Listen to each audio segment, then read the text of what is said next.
Maybe you feel like your life has no control, like everything is up for grabs and you're just sort of catching up all the time. Well, how do you actually start getting control over your life? Well, here's exactly how to do that.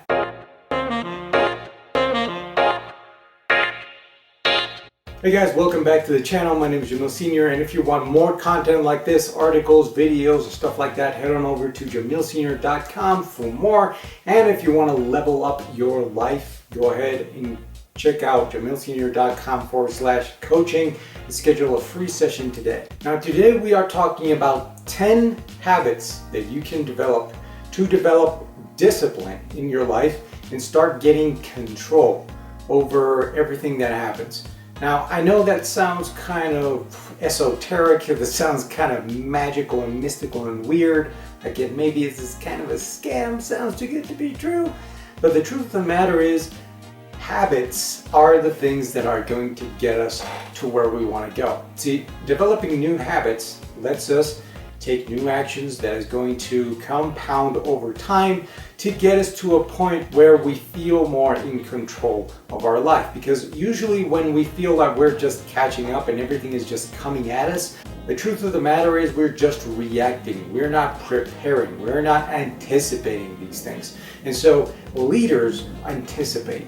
Followers just react. And if we're able to anticipate better, we're able to take some control over our lives. And the things that we can't control, we can react better to them because we have a little bit more of a foundation to do it. Now, habit number one is waking up early. Now, it doesn't matter where you live in the world. It doesn't matter if you tell me, oh, well, Jamil, it's because I'm a night owl. I can't really wake up early. You can wake up early. It's an excuse that you can't wake up early. It's a lie that you can't wake up early. The truth of the matter is, people who are successful, people that are really going after it every single day, wake up early in the morning because they know that they want to maximize their time, use as much time as possible, because this is the resource that's going to allow us to do more, to prepare better, to anticipate, right? So waking up early is essential, and waking up early every single day helps us develop that habit of discipline, of consistency, of doing things over and over and over again, especially when you don't feel like it. Now, habit number two is journaling. And journaling is something that I picked up even since I was a teenager. And journaling is something that has helped me really look at my own thoughts, look at the world around me, my problems, sort of from an outside perspective. And it's also allowed me to be more disciplined because it gave me a better perspective of things. It gave me a better perspective of not sweating the small stuff. And it's also something that requires discipline itself because it's something that you have to do every single day. And when you don't do it every single day, you see it. Because if you write down the date of when you're writing this in your journal, when you're filling this out in your journal, then you can tell if you skip days. At least for me, it sort of gave me a bad feeling from seeing kind of like jumps or leaps between days where I didn't write, where I didn't journal. So it allows you to, first of all, develop a habit.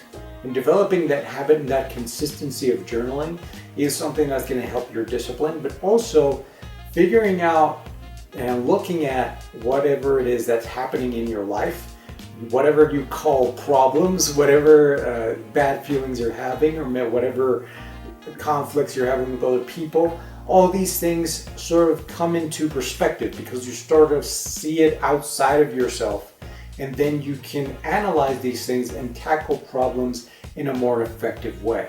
So journaling is definitely a must for everybody, right? Habit number two is reading. Leaders are readers. You've probably heard this over and over again. And the truth of the matter is, it's real.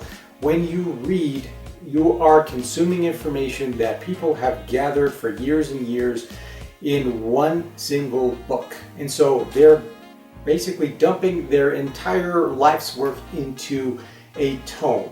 And with that tome, you can download information from those people without having to actually connect your brain to theirs or sit there and listen to them for hours, instead of just reading their thoughts on paper. So reading is definitely something that is going to help you level up your life, and so something that's going to help you to gain more knowledge, gain more skills, gain a deeper understanding on the world in general. But it's also going to help you develop a habit that is you investing in yourself for at least 30 minutes a day. You doing something, some kind of activity that helps you develop yourself and invest in yourself for 30 minutes every single day. And by having that habit, you definitely develop discipline, and you definitely start moving your life in the direction that you want to move it toward. Habit number 4 is exercise. Exercising every single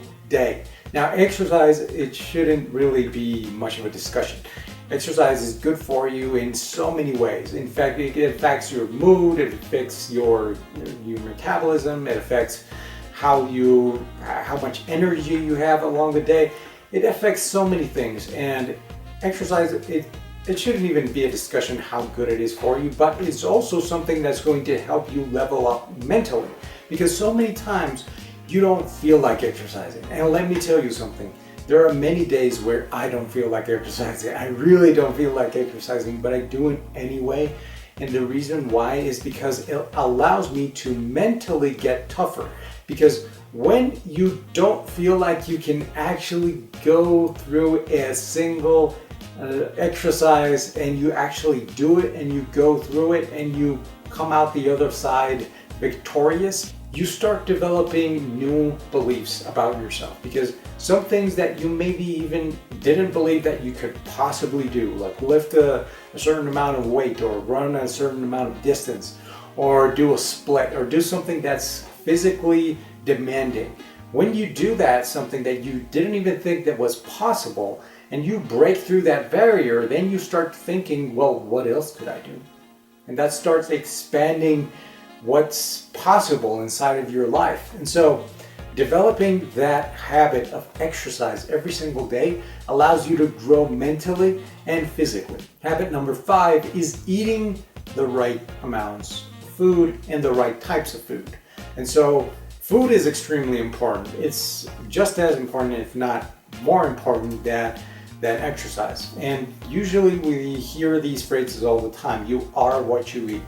And the truth of the matter is, yeah, that's true, but maybe it's sort of trivialized because it's been said over and over again, and nobody really practices it that much.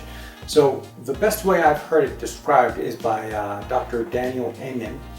And he describes it the way that I think was very profound, and it made sense. And he says, basically, you have to eat food that loves you back. And what do I mean by that? It means that food that is not going to make you ill, that's not going to make you lethargic, it's not going to make you tired, it's not going to make you sit there for hours in front of the TV like you're about to pass out. It's food that allows you to have more vitality, energy, and that is going to love your body as much as you love eating it. So develop the habit of eating healthy and eating clean is something that it requires a lot of discipline, because the first gut reaction we have is to go for that box of cookies or that tub of ice cream. And the truth of the matter is, resisting to those things and saying no to those things helps you develop discipline, and it also helps your health and your body, your energy, your vitality, and your mind, right? So doing these things is going to definitely help you move your life in a better direction. Now, habit number 6 is something that is very, very important. Starting with what's uncomfortable. Now, we usually start the day, start the work week, start the work day with something that is easier, manageable, or we just sort of slow start because we believe that getting to that hard thing that we know we're putting off because it's so difficult is something that we don't even want to think about. But the truth of the matter is, if you go after that hard thing first, it then sets a tone for the rest of the day. Now, usually people, let's say maybe you're in sales, right? And you know that you have this giant account or this giant client that you have to go after because it's going to represent so much money for you and for the company, and you just started putting it off because you know it's so hard, it's so difficult, there's so much tied to it, right? And so you put it off, and then you start developing a little bit of a backwards momentum, because you start with the easiest call first, and if that easy call doesn't go well, then that lowers your belief on how that difficult call is going to go. So by starting with the difficult first, by starting with that difficult call first, then that sets the tone for everything else. Because if it goes well, then man, what an amazing boost of energy and belief that gives you, right? Because if that goes well, then everything else is downhill.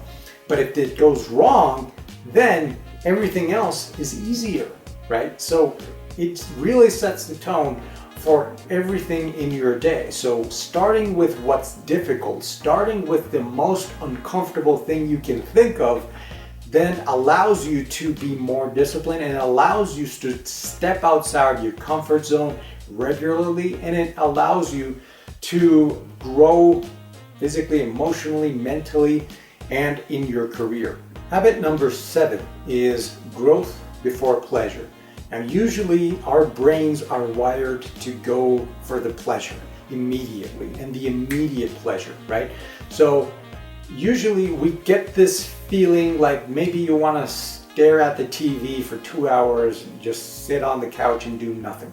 And maybe you've earned it. Maybe you've worked really hard, you made a bunch of progress, you made a bunch of progress on your health and your career and all these things. You did all these amazing things. You maybe deserve a break, so you want to sit on the couch and do nothing.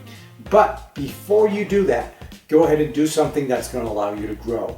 Developing the habit of whenever you have that urge to go and sit in front of the TV for 2 hours, instead of doing that, do something that is going to help you grow first. So that means maybe read for 20 minutes and then go and watch Netflix, right? Or if you know that you have a project due, hammer on the project and then go and play video games, right? So doing that first and having the habit of doing that uncomfortable thing first before going for the pleasure is going to rewire your brain in a way where you're not immediately going for that pleasurable thing, and you're actually able to say no to that and remain disciplined, remain consistent. This brings us neatly along to habit number 8, which is avoid unhealthy distractions. Now, we all have distractions that we know are not good for us, but we do them anyway. So here's the thing, we need to avoid those unhealthy distractions. Distractions like maybe spending 3 hours on social media scrolling, just doom scrolling, right? That's the way usually people describe it. But doom scrolling for 3 hours is not something that's healthy or beneficial to us, right? And we know this, so we need to start avoiding these things, and we need to learn to say no to these things. And saying no to these things is going to help us then develop new habits, more healthy habits, better habits that's going to help us move forward instead of moving backward. Which drives us to habit number 9, which is stop looking at your phone every 10 minutes. Have a window where you check your messages and emails and all that stuff, and then leave it alone for the rest of the day. Because here's the thing, so many times when we're out with somebody, right? We may be having a conversation with somebody, we're checking our phone. We may be watching a movie, we're checking our phone. We may be listening to a conference, we're checking our phone. We may be in a meeting and we're checking our phone. So if you're checking your phone every 5 minutes, you're missing the world around you, and you're missing the ability to focus on one thing. So if you're using all of your focus into your phone, and whenever you start getting bored or whenever you start getting distracted, you go ahead and check your phone, what that does to your brain is it limits your ability to focus on a single thing. And when that happens, then there's no discipline. There's nothing that you can basically do consistently, because you're all over the place and your mind is all over the place, your brain is all over the place. So in order for you to have control over your brain or dominion over your mind, You need to be able to say no to your phone. You need to be able to set it aside and not look at it every 5 seconds. The best way I can describe this is you need to be able to use technology and not have technology use you. And last but not least, habit number 10 is learning how to say no. Learning how to say no is probably the most important habit out of this entire list. And learning how to say no, you learn how to remain disciplined to whatever it is that you're pursuing. See, so many times we get pulled in 8 different directions because somebody is demanding our attention. When we're trying to develop a project, right? We're working on a project and somebody else needs help with their project. And so they ask for our help and then we get distracted from what we're doing. And then somebody else wants to meet for lunch and you would go and meet for the lunch and we get distracted again. And so our attention goes a million different ways. And so we need to learn how to say no to these things and say, no, I don't have the time for that. No, I can't meet you for lunch. So we get to work on our project, the thing that we're pursuing, and we can focus on that and remain disciplined on that.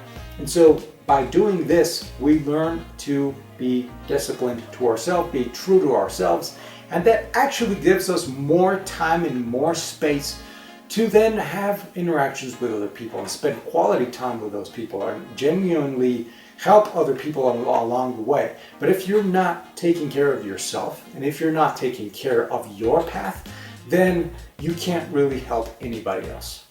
Develop these 10 habits and you will develop warrior discipline that is unshakable, unmovable, and that you can do and accomplish anything. Let me know what you guys think in the comments. Like the video if you like the video, subscribe to the channel, see you guys on the next one.